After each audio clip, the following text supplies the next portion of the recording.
Ready to rock and roll? Yes, sir. Welcome to the madhouse.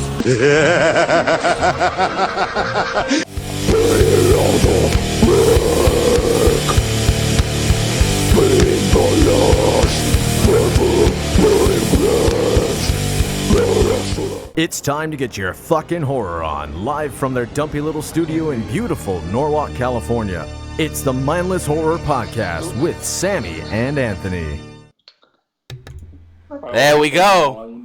All right, I'm sorry. I had my mic muted because I was letting that play out. But welcome to the first ever Mindless Horror Podcast live. Wow. Live, man. I never thought in a million years we'd come to this. So today on the podcast, we got a very special guest. We announced this back at HauntX, and it's just been a long time in the making. Some stuff got, had to get postponed and changed just because due to this stupid virus that is killing everyone and making everyone freaking bored to death. Killing everybody of boredom, should I say. I mean, it's not exactly at the point of killing people. Thankfully, right? But we got Scott Dieterman on the podcast today. Scott, how you been, man? Good. How's it going, guys? It's good to actually see your faces. Haven't seen your faces since HauntX, man. It's been too long. It has. It really has. Yeah. So it's been a cool minute. It's been a long time. About a month or two now.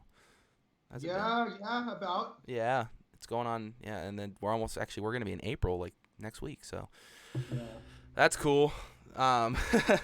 Everything, with everything going on in the world, we're trying to put out content for everyone so they can stay sane and stay indoors and quarantine, so we can actually save Halloween, because all of us live for Halloween.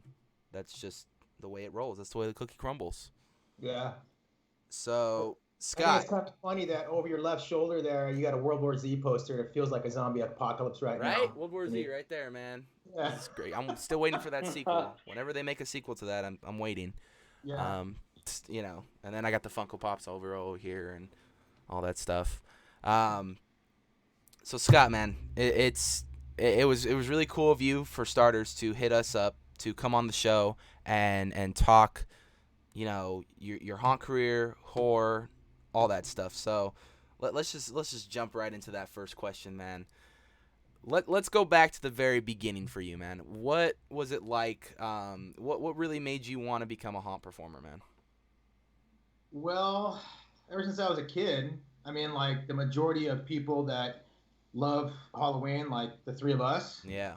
I've always liked Halloween, so I always look forward to going trick-or-treating when I was a kid. And then, you get older, you go into high school, you can't quote-unquote trick-or-treat anymore. So I decided, impromptu, a week prior to Halloween, I'm like, oh, let's do something in my front yard.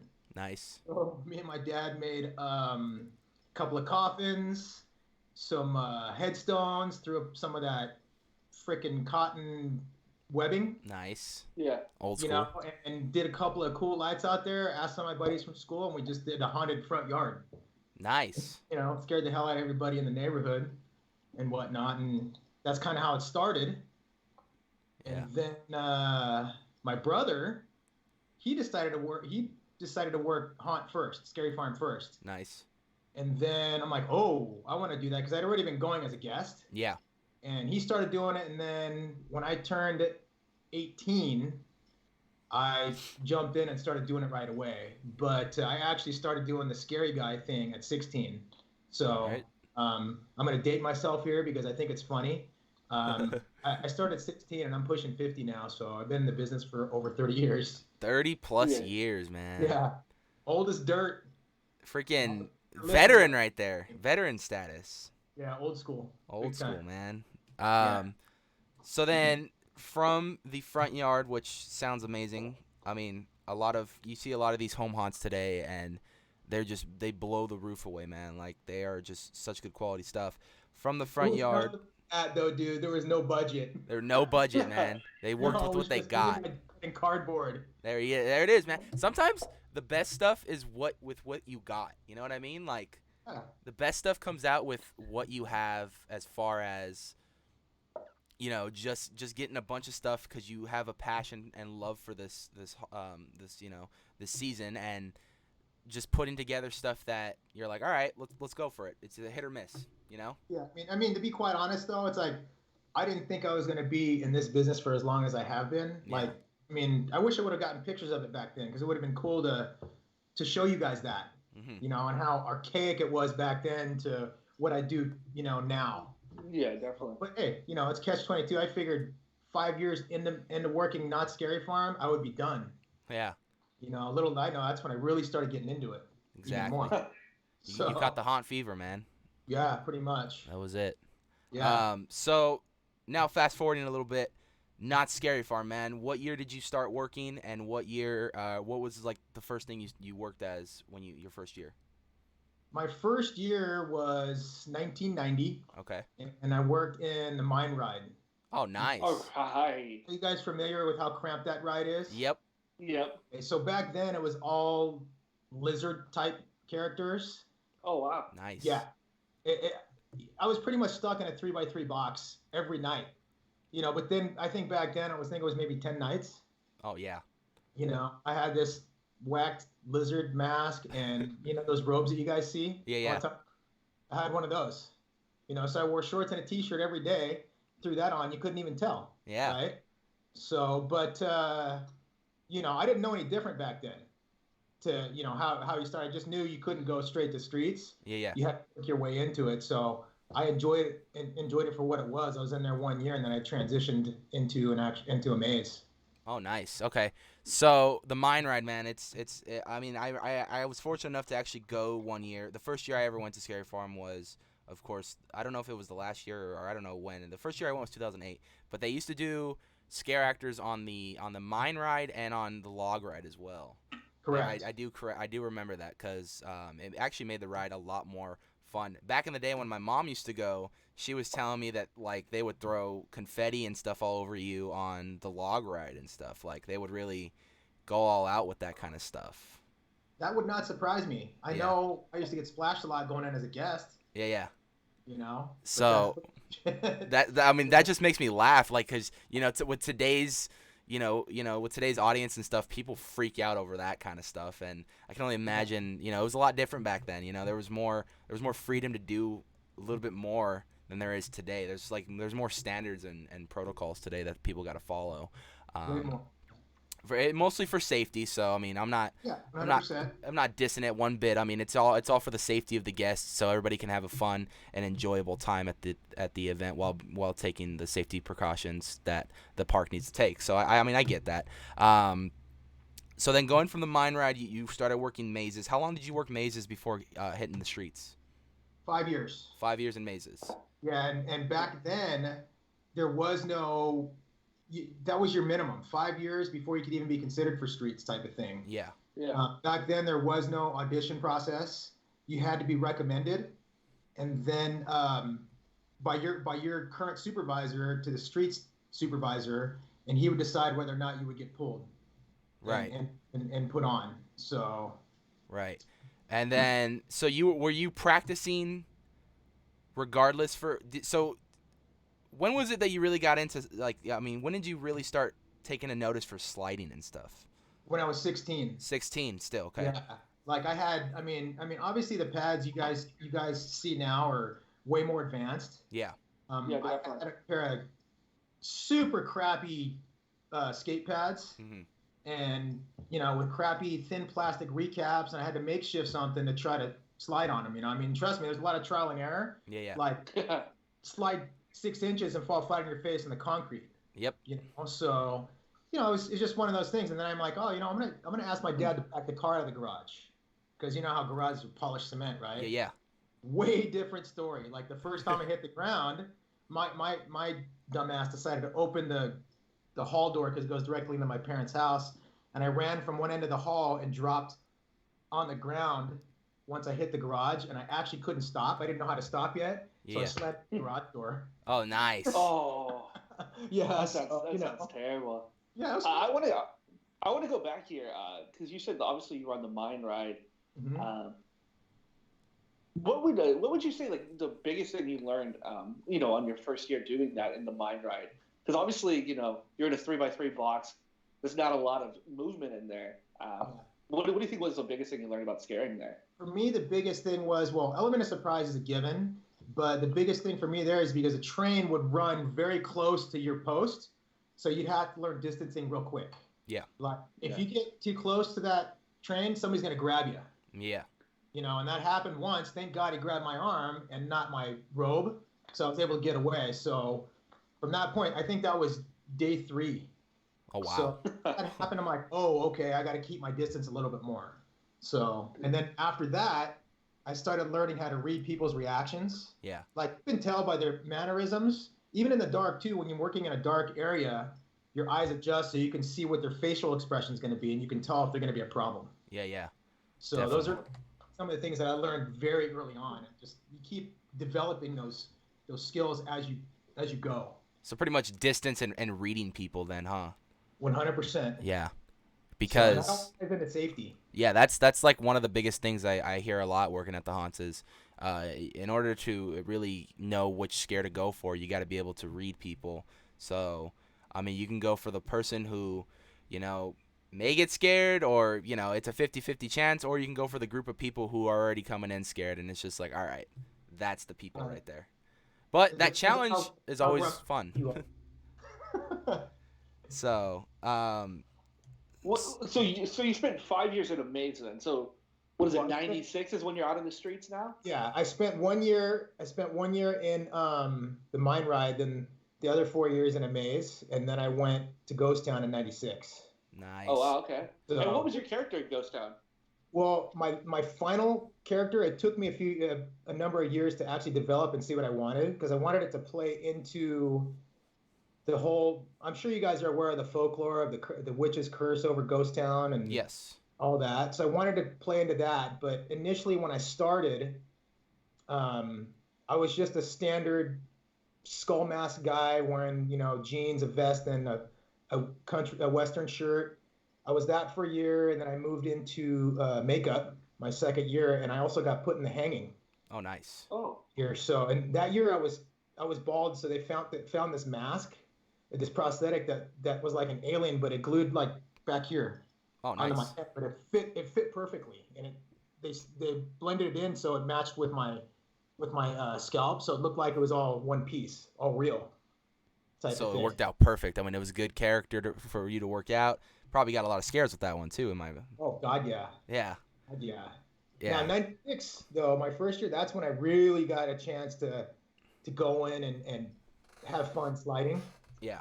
Because I had all this big ass area, and so I went nuts. Oh yeah.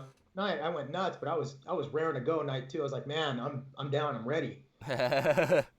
So it's so much fun. I mean, by '96 though, I already knew what I needed to do, like as far as control and stopping. I mean, you constantly develop that. Yeah. If you're not developing it over time, you're in the wrong place. Yeah. You can always be better, no matter where you're at. Yeah. Definitely. It's an odd thing that so many people love to do. That's great to watch and it's great to do. Yeah. It's really fun. So, but let me backtrack for a second. A little story for you. Nice. All right, story time. Yeah, this is me having a little bit of a fanboy moment when I moved into Ghost Town. Okay. So, when I used to come in as a guest, I used to always watch a couple of guys in Ghost Town, and my favorite guy was the Green Goblin. Okay. You remember him, right? Yeah. Yeah. Okay, so '96, I I come into Ghost Town. The second weekend in, I start running with him. Oh, nice. Oh wow. Now tell me that's not a fanboy moment. You get to run with the guy you admired as talent. Oh yeah. Oh, that's so crazy. That is definitely something like. It's one of those things where it's like you come as a guest all these years, you learn to love these characters, and you start following these characters, and and then finally you get to work the event, and now you're scaring with these characters. It's like it's one of those things where it's like I never thought in a million years this would ever happen to me. You know what I mean? It's like so. Right. I ran with him for over 15 years. Nice. It's crazy, yeah. Until he stopped going. He lives in Colorado now. Oh, okay. That guy. So the original. Long since retired from there, huh? Yeah, but he's still active in the business too. Oh, nice. You know, he does some stuff with the groups in Ohio. Oh, okay, cool. At Cedar Point. Nice. So he'll go out and do a couple of. Does he do the whole season, or will he come a couple of days? No, he does. I mean, if his day job allows it, he'll work an entire season. Oh, that's awesome. So he's still going. He's got that love for it. That's awesome. He's old as dirt. He's older than dirt than I am, dude. And he's still going, man. Yeah. Still going strong. Yep. That's wild. So let's talk about your years on Ghost Town, man. So you started in '96 with Ghost Town, and how long were you on Ghost Town for? Jeez. As talent, I ran all the way up to 2009. Okay. Oh wow. Okay. Yeah, and then I shifted into management in 2010. Okay. So in 2010 I became the before they had cast leads, the talent captain. Yeah. And then later on I shifted into a cast lead. So you have some, what is it? It's like 12. No, more than 12. Like almost 15 years of Ghost Town experience, huh? 14. Over 20. Over 20. Total, yeah. Yeah. I mean, it's insane, man. I mean, you're probably one of like the staple people of. I mean, a lot of people know who you are, and you've been doing this for years. What was some of your most iconic memories in those 20 plus years working? Well, there's a lot of them, but I'll just pinpoint a couple. Yeah. The first year, well, here's the thing too, is like back in the day you could do initiations too, right? Nowadays it's considered hazing, and hazing's illegal. Yeah. But you know, we had initiations, and they did that like my rookie year. We had over 60 rookies in Ghost Town. It was crazy. Wow. Yeah, because they went from I don't know, like under 40 talent to over 100. Wow. Yeah. So you know, it was crazy. But the first year, I don't know if you guys remember, there used to be a horse trough on Fog Alley. Yes. A drinking trough. That was our initiation. They dunked me in that thing head first. Nice. Oh gosh. Yeah. So, I made them work for it. It took them 20 minutes to catch me. You're like, all right, you could do it, but you got to catch me first. Yeah. I ran like a mother, and they tried to corner me, and like, they were pissed because they couldn't catch me quick. So that was one thing, but as things progressed, year two, getting called up, you know, a couple months before Haunt started, and being asked to be put in the hanging as one of the, you know, hanging monsters. Yeah. Which doesn't happen often, apparently. You know, being year two in Ghost Town, I get asked that. I'm like, oh hell yeah. You know, so doing that, and then that's when the pre-show before the hanging, you know, they always do that. They used to always do that before. And that's when we really used to get the crowds warmed up. That was what part of the monster job was, right? Yeah. Yeah. That's when our sliding really started to turn the corner, because we started testing ourselves just to entertain the guests, and you know, more so entertain each other. Yeah. So yeah, you know, and that's when we started doing the slider limbo, the slider peed, and that was the year when the first time I ever jumped. It was 97. Nice. Yeah, and that's where that was created. Nice. From there, and it was just one of those fluke things. We're like, hey, let's try this. Yeah. And you know, by the end of that first weekend we started jumping, I was back then it was a lot. I was already going over 7 people. Oh, nice! Wow, that is. Yeah. I probably can't even go on half a person. But now, like you got guys now that are going, you know, 11, 12 people. It's crazy. It's insane. What is the max you've ever done? What's that? What's the most people you've ever jumped over? 9. In your time. 9. Wow. And I just did that. Here's the thing, though. It wasn't actual. It was a distance of 9, but I didn't have people laying down. I was we were at the rink. Okay. Where everybody trains. Yeah. And you guys know who Paul Frechette is, right? Spats. Yes. Yeah. So he and I are good friends, and we were talking one day, and we laid down the sticks, and we said, let's measure this out. So we looked at it, and I'm like, okay, I'm gonna try it. And I kept pacing. He's like, what are you doing, dude? Just go do it. I did it, and it was like a piece of cake. When I cleared the 9th, like the last stick. Yeah. It's still gaining height. Nice. So I'm gonna interject here. We got a couple fan questions already over here in the chat. From who? First one is coming from Bronx 15. Or actually, no, let's go with Tony Rodriguez. I'm sorry. Okay. How is sliding gear made? It's kind of funny because, I mean, the base obviously is skate ramp pads. Yeah. That's the beginning. And then the shoes and the gloves, most of that, I mean, like the shoes, 99.9% of sliders use steel toes on the outside of the shoes. Mm-hmm.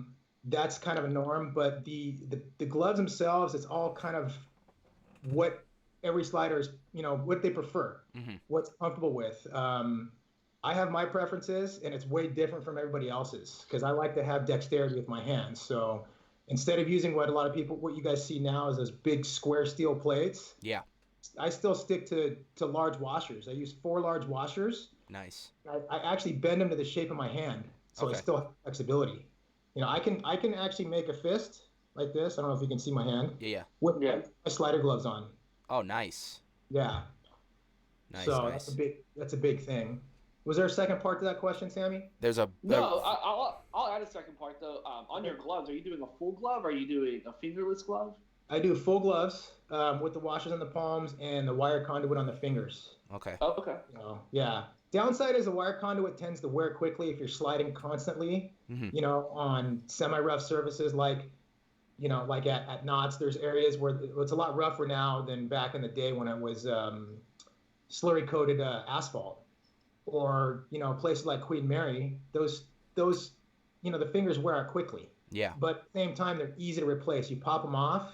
Well, you can't just pop them off depending on the glue you use. And you put new ones on. Simple as that, right there. Boom. Yeah. Bronx 15 _ asked, what was one of the most favorite shenanigans you have ever done? Why does Matt have to ask this question? Matt, I know it's you. Actually, prior to that, he was one of the first to say something. He said, I want to ask questions, but I know most of them. Yeah, so why is he asking? There's a lot of shenanigans, but I'll just say one that happened way back in the early parts of my Ghost Town days. Alrighty. So this is what happens when you get a first generation guy talking about this nonsense. So another initiation thing, or just something to screw with somebody in the group, is called a monster drag. Oh, no. Yeah. The guys will seek you out wherever you are, and they will grab you by your ankles. Nice. Drag you from said location to the center of Calico Square, where the old stage used to be. Yeah. Right. Kicker is, when they drag you to that spot, there's a ton of food condiments on the ground. Oh. Through it. Nice. That's yeah. That. Oh God. So there's that. Now that was something where you see that happen, and all of a sudden the guy that gets dragged through it gets smart and starts saying, "Hey, I can throw this stuff. You're in trouble." Yeah. He starts slinging it at everybody, right? So another one that's better is this is the kind of stuff that was back in the day. I mean, you had all the Ghost Town guys screwing around in the area up Schoolhouse Road and Calico Square. Mm-hmm. All of a sudden, there's a big dog pile of monsters in the middle of the square. I can imagine just walking around the corner, seeing that, and like, what is going on? Yeah. People are like, "What?" That's exactly it. You get a big crowd. Yeah. And what the hell? Yeah. Those are a couple of cool old stories. Yeah, Matt has never heard those stories before, I don't think so. Those are new ones for you, bud. There you go. New ones. Caught you off guard. Thought he was going to say an old one. I see him on a regular basis, so he knows a lot of what I've done in my past and what my background is. No, that's awesome, man.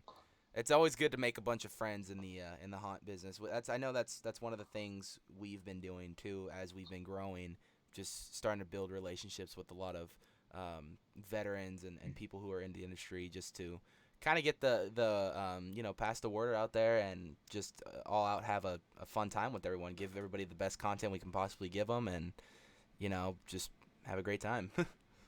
Yeah, that's what it's about. Yeah, that's always what it's all about. Bronx also asked, what are your thoughts on the evolution of haunt and the talent? It's it's ever growing. I mean, there's going to be up years and down years.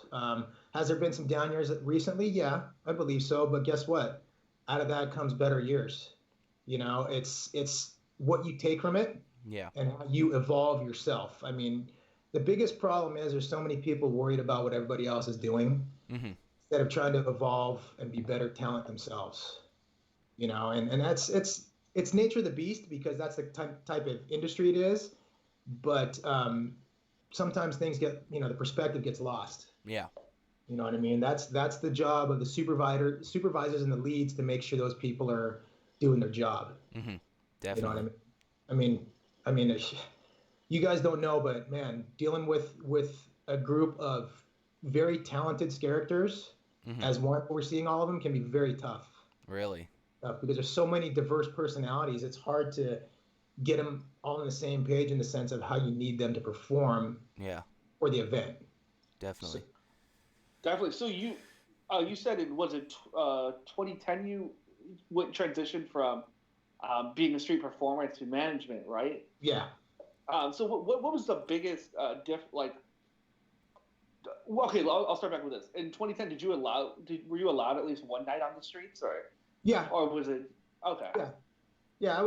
I did one night on the streets all the way up until 2018. Oh, okay. Yeah, 2018. Nice. And last year, because I don't work at Knott's anymore. I'm at Queen Mary now. Yeah. Yeah, definitely. So 2018 was my last year of doing one night on streets. So I got to run with my team over there.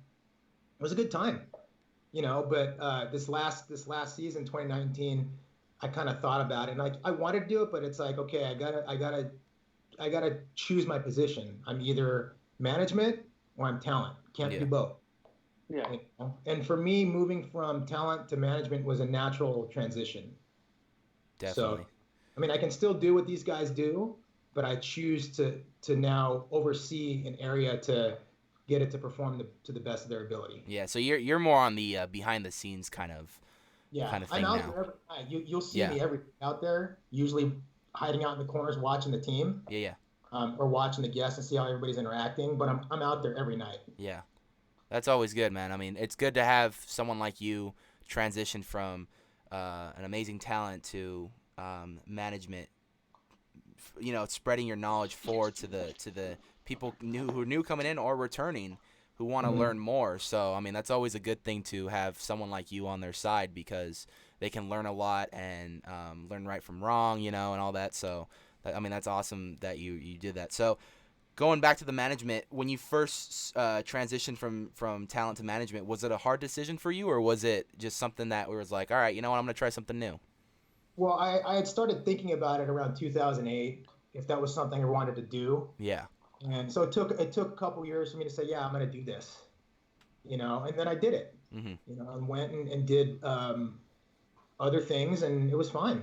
Yeah. And the first year was probably the toughest, because when you go from talent to management, you got to look at things from a different viewpoint. I mean, it provides a better understanding of what these guys go through. We've been through it. Yeah. You're overseeing these guys, but at the same time, you still have to be firm enough with them to make them understand that, hey, it's still a job.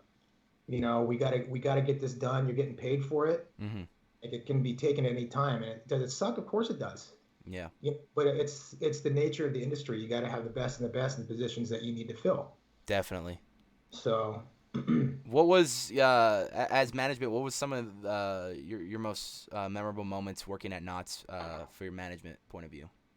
Well, for me, the most memorable thing is watching the evolution and development of anybody that I oversee. Yeah. There's been a big number of talent that really struggle, especially when they transfer into a zone from either a maze or another street zone. Because, I mean, you can be working, say some guy comes over from Carnival to Ghost Town. Yeah. Different environment, different, so you got to change up how you do things. Yeah. It could happen from anywhere. So it's always cool I mean, you see them struggle. It's tough to watch them do that, but you have to let them struggle to see if they can find their bearings by themselves. Yeah. And if you can't, then you step in and give them some guidance. Definitely. And then you slowly start building. It's like, okay, try this, you know, and then you let them run loose, and you stand in a dark corner and you watch them work, but they're not paying attention or see you watching them, and they're killing it. Yeah. And not even realizing what they're doing. They're just out there having a good time and doing what they're capable of doing. Yeah, definitely. That's a big thing for me, seeing these guys really work and fire on all cylinders. Yeah, and the thing I like about Knots too is you have a lot more freedom to do what you want with your characters and how you portray those characters more than any other really event around. You know what I mean? Like, you go to Halloween Horror Nights, it's kind of one set, you know, it's you get this character, that's it, you know? And with Knots, they give you, of course, the freedom to, of course, you can always try out a character that is tied into that, you know, to that era, to that zone, to that story, and kind of and play with that character to evolve it into something bigger. Or you can come in as a character they hand you and kind of maybe work off that as well. And I've always liked that, especially this last year when we went. I've always liked just watching people from the beginning of the first night to the end of the last night, just evolving that character all season and still continuing to add to their stories and everything going into that. So was that something when you worked Ghost Town? Was that something that you just evolved more and more as a character? Just, you know, you started as one thing, but then eventually you just moved more and more into evolving into this essential character that you had? Yeah, thanks for touching on that, because I was actually gonna touch on that. We just kind of got sidetracked. Yeah. But my first year in Ghost Town, being that standard basic skull guy, to going through the alien to this other thing that I had sculpted for me, and then to my last and final character, Pyro. Okay. Pyro actually played completely into the folklore and the town of Ghost Town itself. The character itself was, I mean, you guys know, like I said, the folklore where the witch put a curse on the town. Everybody was turned into quote unquote animals. Yeah. So I wasn't an animal. My character was based on fire. Oh, so, nice. Yeah, I'm gonna do cliff notes on it for you because it's a pretty lengthy thing. Yeah. No, it's funny, is Ted Doherty. Yep. He actually helped me write this backstory. Good guy. Years ago. So he's man, I got a story about his first year initiation too that he didn't bring up in his little. Oh. Pretty great. But so basically what it worked out as to being is that somehow I got wind that the witch was bringing a curse down on the town, and I split before it hit. Nice. So I didn't get affected, and then years later I came back just because I was being stupid curious. Mm-hmm. And I was the blacksmith's apprentice at the time before I left. Okay. So going back into town, I go back to the blacksmith shop, and I check out all the things and everything, and see what's going on, if there's any of the works that I've made. And the townsfolk that got hit by the curse heard I came into town. They grabbed me and dragged me. This plays into what's going on with the face. I don't know if you guys have seen. I think I have. I think you have a couple posts on Instagram, right? Yes. Yeah. I do actually. The cartoon one. Yeah. Yeah, Kenzie Crow drew that for me. She's very talented. Yeah. So if you notice, there's things sticking out of my face. Yeah. Those are spikes and railroad ties. Oh, nice. Oh, wow. So the townsfolk dragged me to the railroad tracks, beat me up, and shoved my face in the dirt and nailed spikes through the back of my head. Oh. Oh, wow. Yeah, brutal. And in my stupor, where I was like, oh, they brought me back to the blacksmith shop and threw me in the forge. Oh, nice. So the character was born from fire. That's awesome. I love that cool. so much. Yeah. That is awesome. That's kind of the cliff notes of it. I don't even have the story anymore. I wish I did.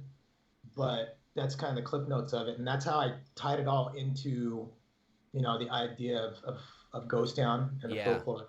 And especially with this past year, I mean, that folklore is coming more and more into effect. We got, of course, the origin story of how everything went down to now getting the full story out there. So, I mean, that was cool. Connie Rodriguez asked, how do you start sliding? I want to start, but I don't know where to go or what to do. I know you can answer this one. Yeah, I can.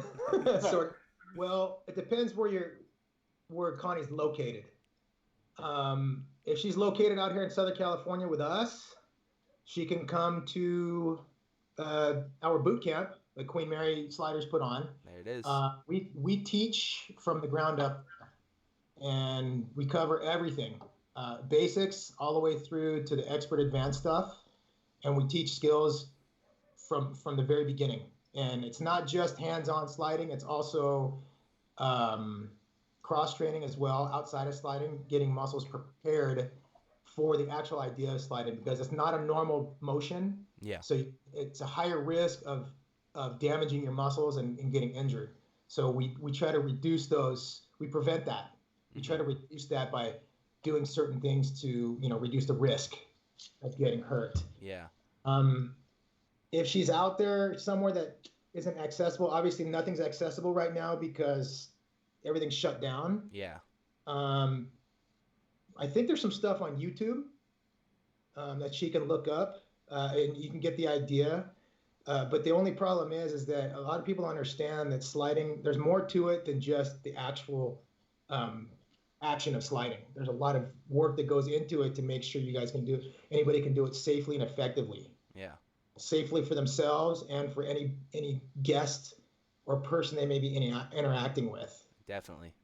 Yeah, so I hope that answers your question, Connie. Yeah, and I remember at HonX, actually, me and you were talking about that. There's more to it than just sliding. People think it's just something that you can just put on pads and gloves and just go out there and do. And there's a lot more to it than just going out there and, sliding. It's you have to know your safety. You have to know, again, with distance and be aware of your crowd. You have to be aware to read people because – you gotta really hit those slides at the right time. From what I've seen in this last year at Knott's and everywhere I went, Queen Mary as well, it's all about timing and picking your people. And I know another thing is distance is also another somewhat big thing too, because you don't know if that person's gonna hit you when you slide or not. Yeah, exactly. That's the thing. You have to be very familiar with the area and the ground you're working with. Yeah. And you have to be familiar, or not even familiar, you just got to have a quick mind in the sense of, being able to react on a dime. Like, Definitely. What if you slide at somebody, all of a sudden they change direction into your path? You got to be able to bail out without hitting them. Yeah. You got to make sure you stay clear of them. Yeah, definitely. So, yeah. All right, in your man. time, Scott, have you had any nasty crash and burns when sliding? I don't know. Let me see if I can. Can you see my? Oh pinky? God. Oh God. Yeah. That?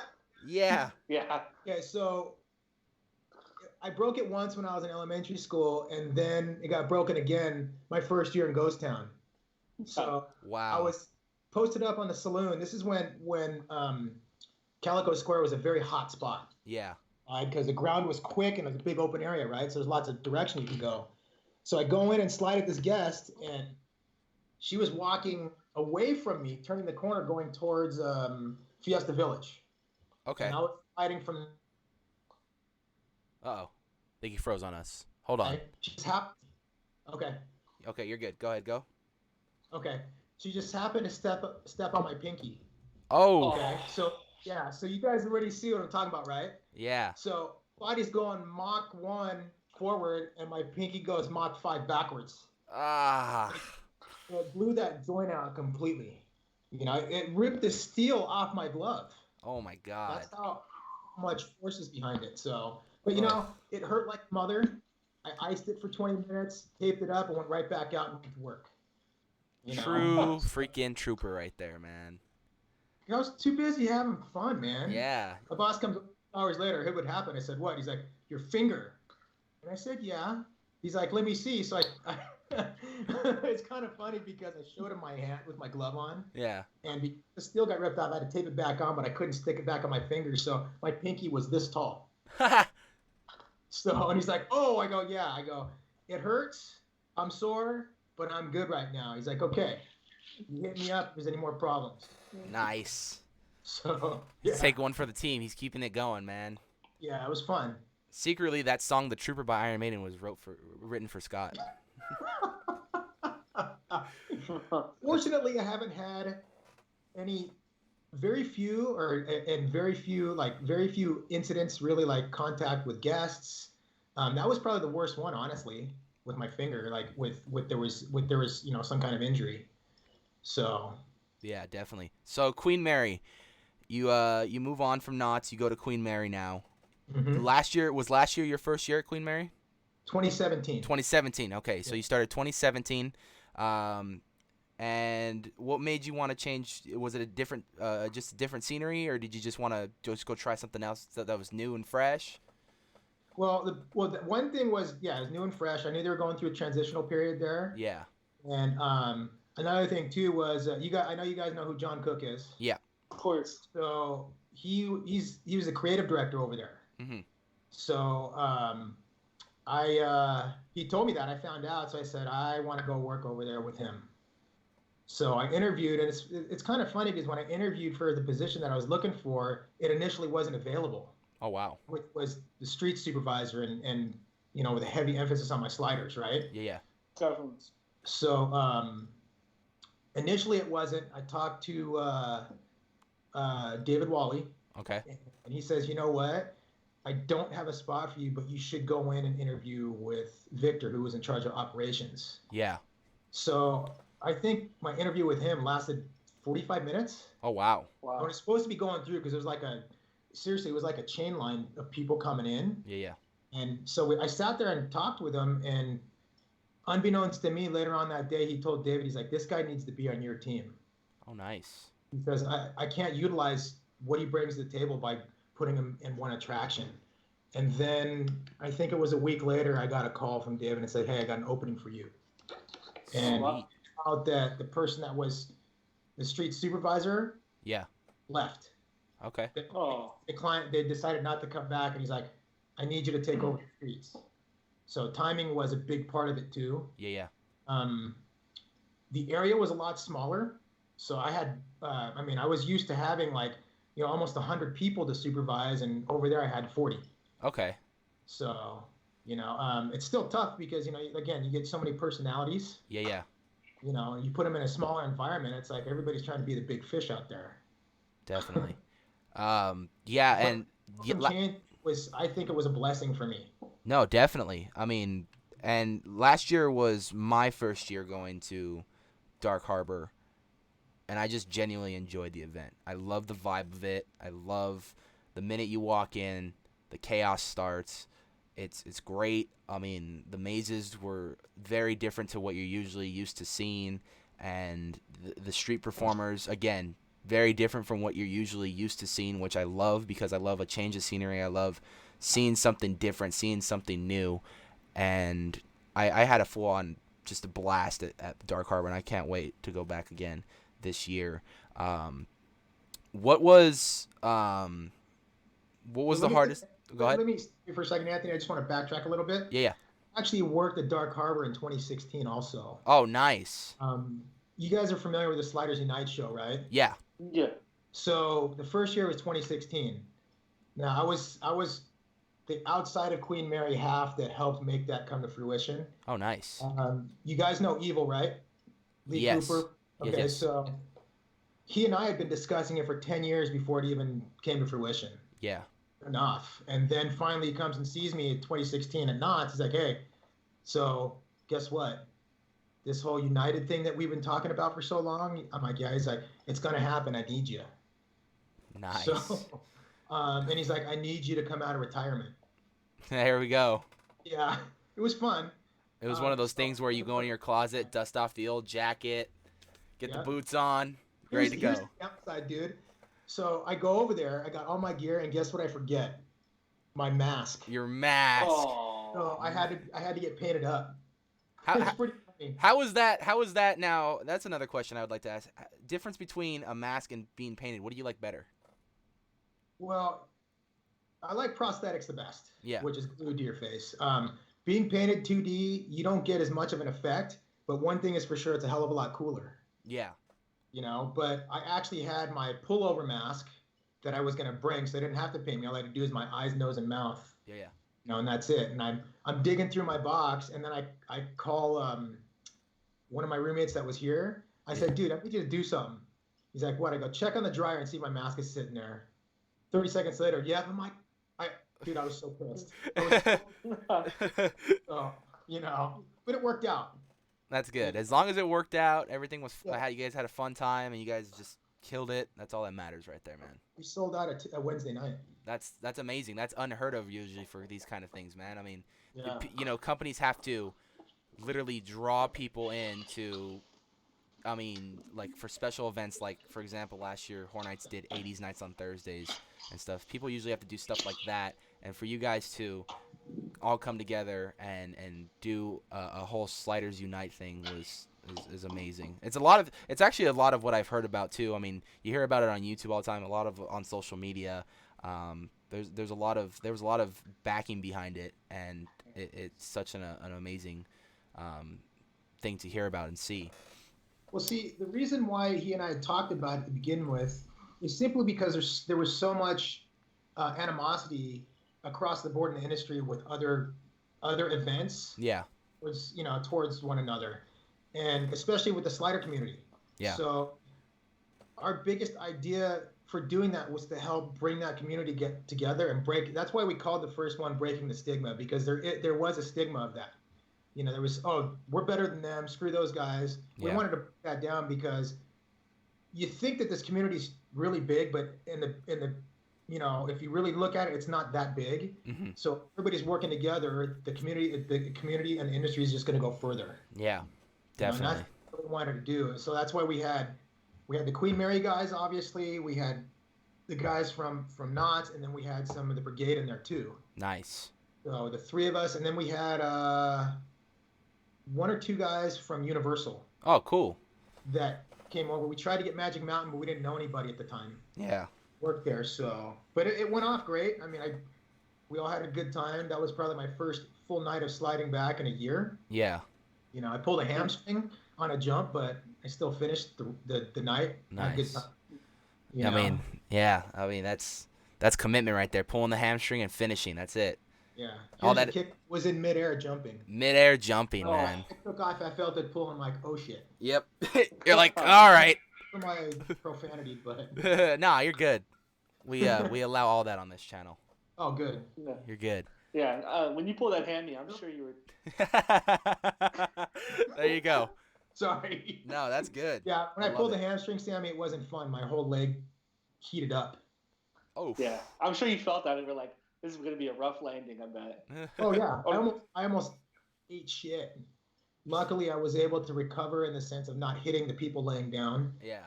So, All right, sorry, man. Another injury. My bad. No, you're good. You're good. So, Queen Mary Dark Harbor, man, it comes on to you. You're in this street supervisor position, and this is a new scenery for you. You've worked the event the 1 year, and now you're out on the streets again, doing what you do best with management. So how was just overall talent at Dark Harbor compared to Knott's? Was it just a different kind of it had to be a little bit different because with Knott's it's one thing, and then with Dark Harbor it's a whole another thing. What was the biggest change for you going into that? Well, for me, the biggest change was adjusting to a smaller group. Yeah. But it was kind of weird because it was in some senses tougher. Yeah. Because the personalities at in a small environment like at Queen Mary, especially within the slider team. Yeah. They're very what's the word I'm looking for? Not rough, but they're very defined personalities, and they're tough. Mm-hmm. So with that, it's still a work in progress. I mean, I have like a 5-year plan to get them on the exact path, and they all know this, so I know some of them are watching, to really get them on the right path. So the first couple of years now that I've been there, it's been really tough to get them all in the same point. They all have the same goal in mind, but it's hard to get them to understand, hey, we got to stay the path. Don't stray too much. Yep. You know what I mean? So. Homie Bronx asked, Jesus, man. Working at the Queen Mary, have you had any paranormal experiences? Actually, I have. Oh, yeah. Working there, though. When I did this is doing an outside gig. I was a marketing director for a T-shirt company when they used to do a motorcycle event over there. Oh, nice. So the owner of the company, we got a hotel room on the boat.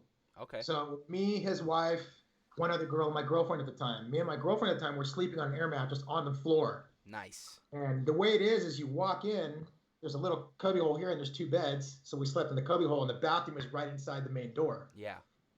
We're sleeping, and I feel a kick on the air mattress. So I roll over and just kind of crack my eye open. I see this black shadow standing at the foot of the bed. I didn't think anything of it, right? So I just went back to sleep. My girlfriend gets up, like, I don't know, maybe 30 minutes later to go to the bathroom. And she gets up, and right when she turns the corner, that same black shadow is standing inside the door. Oh, my God. Yeah. By any chance, was that room B340? No, it wasn't. Yeah, so we've had that. It's kind of strange that I haven't had any paranormal activity while being there. Yeah. But see, the thing is, every time I've been on the boat or through a maze or something, it's always been with a group of people. Yeah. So it could be one of those things where they keep their distance with the group. And maybe if I went through by myself, then I might see something. But that wasn't the point of my job. I would walk through to see how the talent was interacting with the guests. Sammy, I just thought of some good footage for next year at Dark Harbor. We're walking in mazes by ourselves.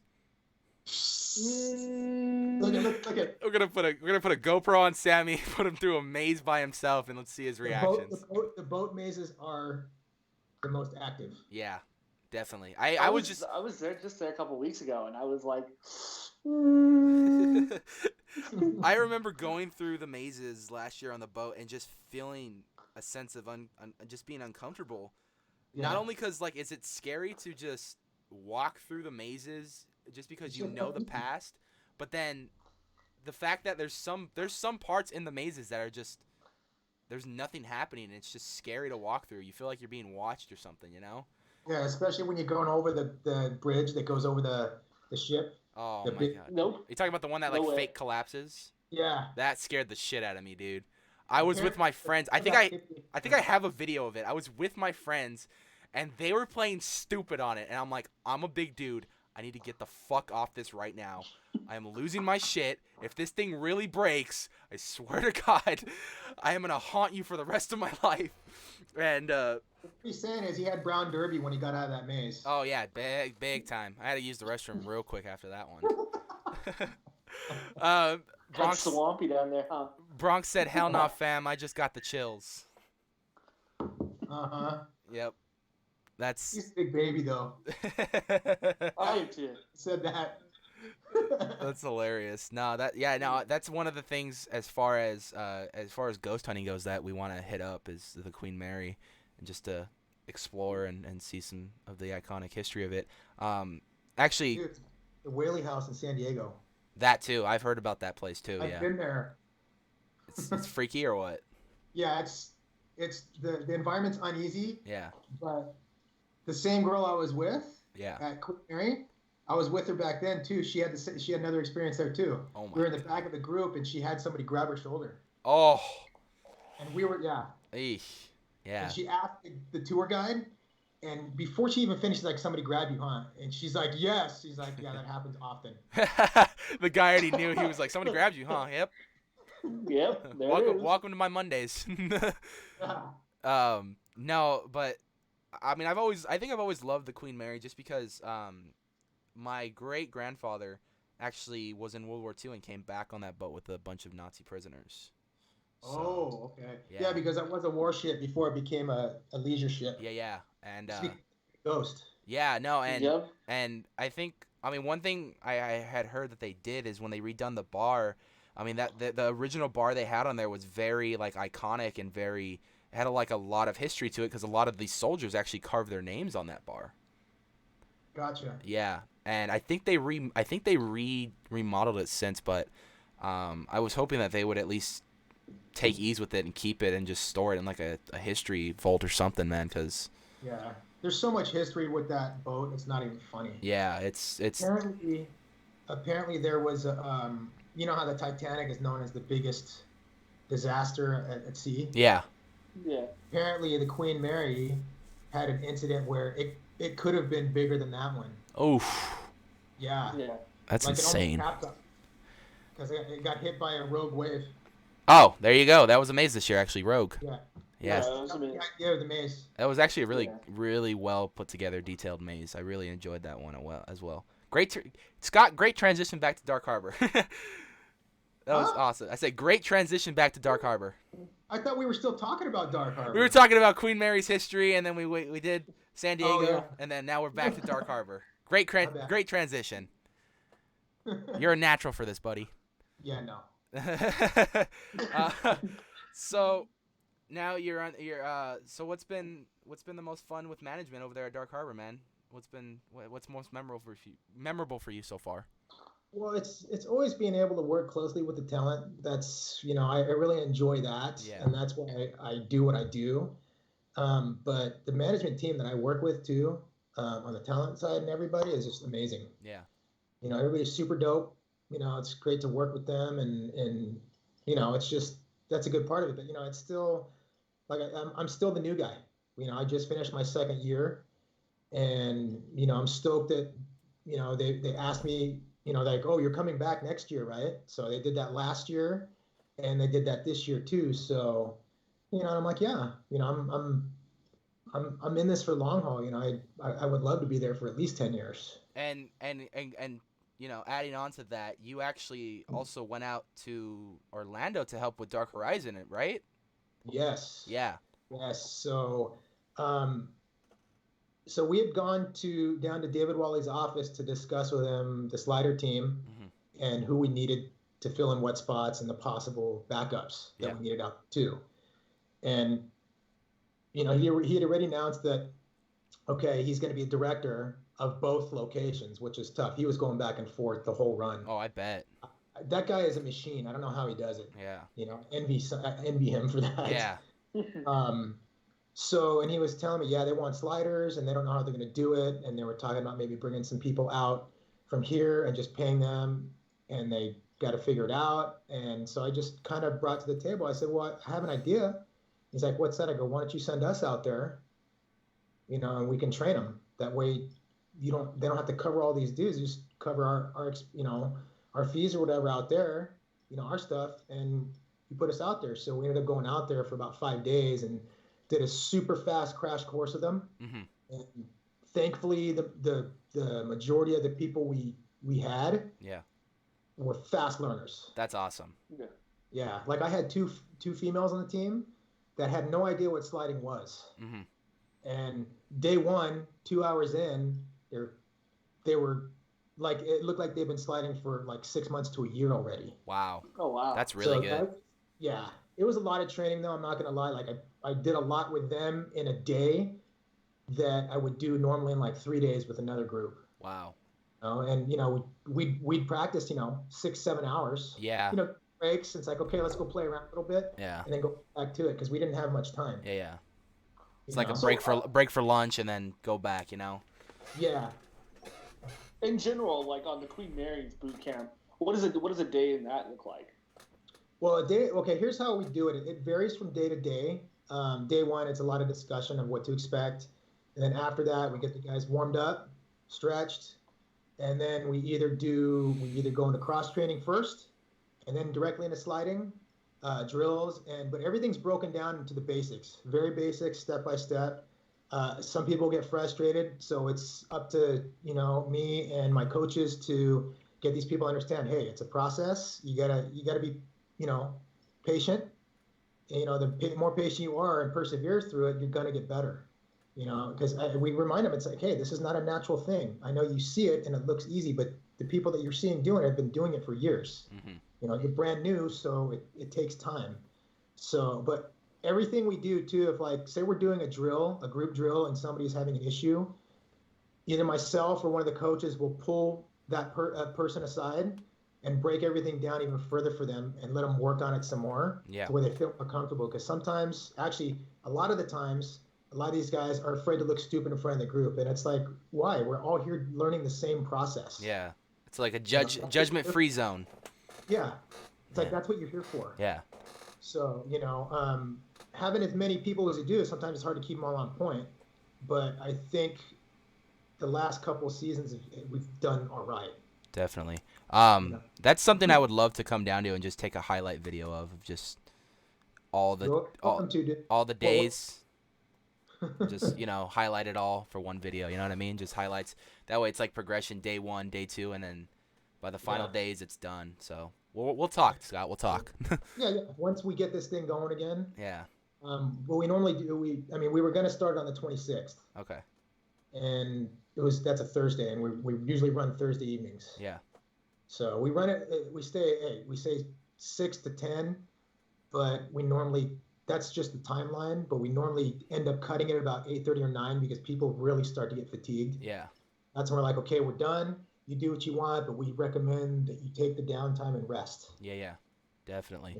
So they can stay healthy. Yeah. Also, I know me and you were talking about it too. Not only is it just about, staying healthy and all that, but keeping fit too, because this is definitely a lot of cardio is used in this. A lot of muscles are used in this. So keeping fit, stretching, staying in shape is a big also plus for sliding. But I'm gonna be honest though, I've seen big people do it and they are just freaking good at it too. I mean, it's awesome. There is no quote unquote weight requirement for it. Yeah. I can tell you is if you're learning, if you're heavy, it's going to be tough. Yeah. If you're lighter, it's going to be easier. Like say you learned when you were a little guy and you got big. Mm-hmm. A lot of that stays with you. I mean, you have to change some of your dynamics a little bit. Yeah. But a lot of it stays with you. So that's what a lot of these guys are. These bigger guys that can do it. They can do it because they learned when they were a little bit on the lighter side. Definitely. All right, man. So you've worked Knott's, you've done Queen Mary, you've grown up just a horror fan all your life, man. So now we ask the hardest question at the end of every podcast. Wait, we still have a little bit more. Do we? Sammy's got stuff. If Sammy's got stuff, we'll keep going.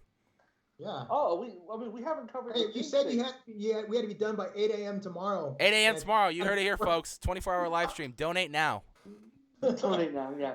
I mean, we haven't covered, the big announcement of what's coming next for you, Scott, of the company opening up, right? Oh yeah. So as you guys know, as we discussed, that I've been doing this for a long time. Yep. And now being more active in the training side of everything, I've actually started up a company that's for training development and coaching of sliders. What it covers is everything from square one. And when I say square one, I don't mean square one from building your gear to the basics of sliding. I'm talking about proper rest patterns, diet, cross training the muscles, the key muscles properly. For sliding to minimize injury, and then hands-on basic step-by-step sliding all the way up to expert advanced slider. The thing that I've been thinking about this for probably 5 years, but I never really took the chance to do it now. And now I'm throwing it out there slowly. But being sent to Orlando really put a fire into my ass to really get this going now. I'm hyped on it. Now I just released it to the team, and a lot of them are stoked on it. I'm still going to be with Queen Mary. I'm still going to run the boot camp and everything. When I always say but it just depends on what this whole COVID thing is going to do. Yeah. So it's a big thing. Do I feel there's a need for it in the industry? Yes. I just want to make sure, being in the business for as long as I have, I want to pass on the knowledge I have to these newer generations now and take out that trial and error portion that I went through. Mm-hmm. If they can get on the right path from start, from the beginning, it's going to shorten their learning curve. Definitely. As long as they're patient and they're willing to work through the process. Safety is a huge factor for me. And that's what I instill in all of my guys. Like if you talk to any of my Queen Mary guys, they'll tell you exactly what I try to instill in them and how I train them to be. Some of the guys didn't believe it at first, and then they start doing what I recommend. They're like, it's a world difference. Yeah.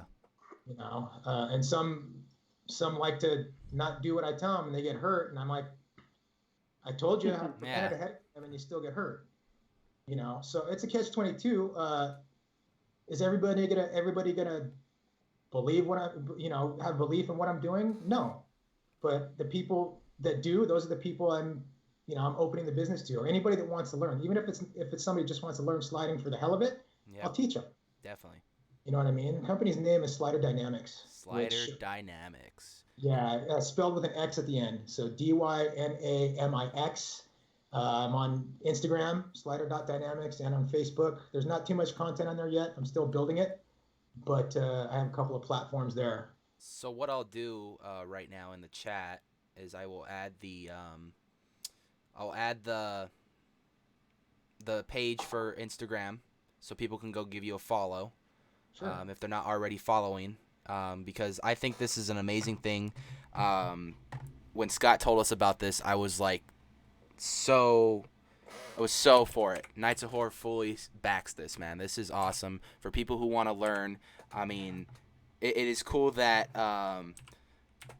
you are doing something like this. There's not a lot of stuff like this out there, and I really think that this will not only teach you the safeties and the proper ways to slide, but all out just have fun with it too. You know what I mean? Like you were saying to us. I mean, proper diets, the right stretching, the right muscles, working out the right muscles, and just getting prepared to just going into it. I mean, there's a lot of preparation going into sliding other than just let me just put on some pads and start sliding. There's more to it than that. And it takes months of preparation before you go into a haunt season. Yeah. For an event. That's what a lot of people didn't understand. Like some of the guys, Queen Mary, they didn't understand that. And then as we started going, they started going, oh, okay, I see now. And like I still train to this day. When I'm in the gym, I'm working on specific muscles too. Like I work my entire body, but like especially when you do legs, I mean, obviously your legs and your core are a big part of sliding. Yeah. So try to target those muscles that you use heavily in sliding. Mm-hmm. You know what I mean? So, and there's certain ways to do things too. I mean, when I say training those muscles, I don't mean lifting, heavy weight every time. That's not how you create muscle strength for what sliding is. Yeah. You know what I mean? You got to do the opposite. You got to build high endurance muscles, lower weight, higher reps type of thing. Sammy, we're signing you up immediately. Come on, Sammy, let's go. Sammy. I think it'd be a really funny video to watch me break my legs, but I'm part of that, dude. I know. I'm gonna go out there. Give me, you can. You can do it. Yeah, I'll go out there. Yeah. I'm gonna start prepping my mind, and then prepping my body, and then I'm gonna still break my leg or somehow. No, Scott's like Jedi Master Yoda, man. It's like he'll make sure we don't do that. What are you saying? I'm short and green with big ears? Yeah. Well, I am short and big ears, but I ain't green. Do or do not. There is no try. Boom. So yeah. Hopefully world exclusive right there with Slider Dynamics, man. He gave us a little insight of that. So definitely keep him on Instagram and Facebook because it's only gonna grow from here. That's the hope. No, it's not the hope. That is the truth. Yeah. Hey man, I figure I gotta try to put knowledge I have out there. Yeah. Yeah. I think that's something I'm very excited about. You have this 30 years of knowledge. And you can go out there and share with the world and expand the world of sliding beyond just the few people that are doing it currently, and really touch places that don't have that opportunity just yet. Yeah, that's kind of what my plan is. It would be awesome to do that, to travel overseas. Oh yeah. I mean back when I was still talent, I don't know where they're at now, but I came across videos of people in Japan sliding. Oh, nice. Yeah. No, and there's like other places in like Germany and stuff. Like they don't even know what that is yet. You know what I mean? They do scaring and stuff. So, I mean, going to places like that and incorporating it in their haunts would be awesome too. You know what I mean? Yeah, and that's kind of the deal. Yeah. For all those in the comment section, if you guys have any questions, before we close this up, throw them up in there. Paul Martinez actually said, "Sammy, I promise you, it will be the most fun lightning bolt." Lightning. Damn it, Mooch. Yeah, the lightning bolt's a little symbol because his character is based on lightning. I like that. The Flash. That's cool. Yeah. I'm a big comic book fan, so if anything, the Mooch. I'm ratting you out, Paul. You know what it's called? because which is everybody's food. There it is. Yeah. World exclusive. World exclusive, right there. Boom. This is gonna be our final question. We always save the hardest questions for our guests because unless you know your answer right away, but a lot of people always struggle with this question for some reason, and that is, what is your favorite horror movie? I don't really have just one. See, you gotta choose at least one. Okay. Well, here's the thing. I like Halloween movies. Yeah. But here's the thing. I like the Rob Zombie cut of Halloween. Okay. It tells the story of Michael Myers' life and not the lives of the people he terrorizes. I'm glad I'm not the only one who sees that. Yeah. Like I defend the first Halloween remake so much, like with the whole point of like it was cool to see where he came from family wise, what drove him to be who he is. Not to mention Tyler Mane was an awesome Michael Myers. Yeah. Oh my God, dude. But I also like all the Freddy Krueger flicks. I know they're campy and cheesy, but I like them. Oh, they're great. You know, so like out of the whole series, I think my favorite one of that series is Nightmare on Elm Street 3. Dream Warriors. Yeah, I don't know why, I just like it. It's a fan favorite. It really is. Yeah, so no, it's good. If I had to single it down to just one, I couldn't. Yeah, there's so many. Not only that, there's so many subgenres of horror. Yeah. I mean, it's like I said, this one's always the hardest question for our guests because there's so many great ones out there. Well, look at this too, dude. Creature from the Black Lagoon. Yeah. The original one.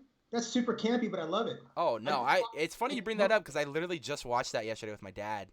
Yeah. And we were talking like, man, this is the only monster movie that has not gotten remade yet. Like, I would love to see like someone like Guillermo del Toro who is passionate for this kind of stuff to take it on or something. You know what I mean? Like, it'd be pretty interesting. Yeah. So, Scott, where can people find you on Instagram, on Facebook, social media all across the board?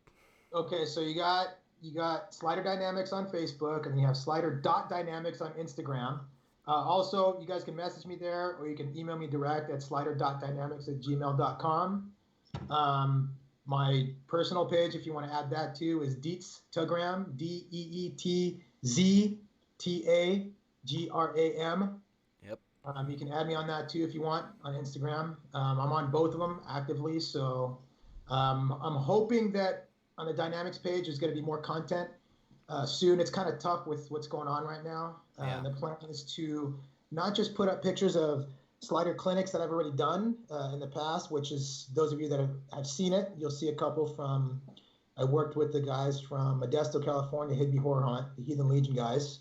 Mm-hmm. They're watching, John and Ashley. Also, what I'll be posting is some short video clips on training muscles properly for sliding. Sweet. Like how to do things. You know, nice. That's the goal. It's just tough right now because a lot of that stuff has to do with being in the gym. Yeah. With machines and whatnot. So a lot of it you can do at home, but not everything. Definitely. Scott, I can't wait to work with you more in the future. It has been an amazing time. Thank you for sharing all these amazing stories with us. Your whole story growing up into the haunt industry, and this was a very fun time. We got to have you on again when either whenever or when it's Slider Dynamics is starting to get more active more. We'll bring it back on just to talk about that. I'm down. Yeah. Anytime. It's been a pleasure. Thanks for having me on. Awesome. So, guys, be sure to follow Scott on all of his social medias, Slider Dynamics, and, of course, his personal accounts. And, of course, follow us on social media at Nights of Horror and at The Nights of Horror. Check out our merch website. We have merch available now, from our podcast T-shirts to our logo T-shirts to stickers. Be sure to hit that subscribe button and that bell notification. Sammy, you have anything to add before we leave? Y'all stay safe out there. Wash your hands. Wash your hands. Because I do not want the haunt season canceled. Hashtag Please, wash your hands. Save Halloween. Stay quarantined. Yeah, I need things to open up so I can get people trained and up to speed before season opens. Yes. Save Halloween. Stay quarantined. That's the I big... have benches to fall asleep on, so... Yes. Keep this together. We're gonna have to bring that to Queen Mary so we can have Scott have all of his people scare you on the bench or something. You know what I mean? This guy falls asleep on benches. Take pictures of every one of my guys sleeping on the bench for a second. I'm like, ode to Sammy. Yep. Nice. Awesome, man. Well, Scott, again, thank you so much. Even through the tough times, we got to get this podcast out there to the world, to keep content going, to keep people sane. And we really thank you for working with us on this one. Absolutely. Everybody, stay sane.